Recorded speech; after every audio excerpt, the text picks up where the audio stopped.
Local news for Tuesday the 29th of August.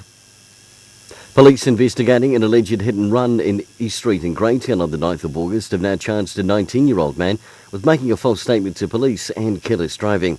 The man is due to appear in the Masterton District Court on the 21st of September. Home Care Medical has been selected as the National Coordination Services provider for the National Bowel Screening Program.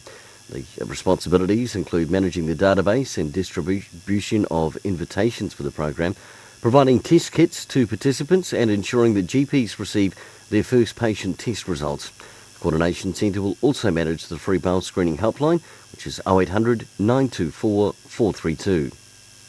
And the largest ever exhibition of Kahungunu Taonga has been on display at the Aratoi Museum since April and finishes this week. The display of over 200 items from local, national and international museums includes the things like a 7.5 metre long waka, a necklace of tiny shark teeth, ancient stone and wooden implements and many more. If you haven't managed to see the exhibition, Redressing Our Kahungunu History, you better head to Aratoi before Sunday.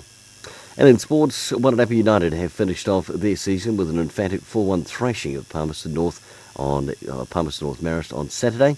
Palmerston North Marist have been relegated. For local news and sport, I'm Brent Gare.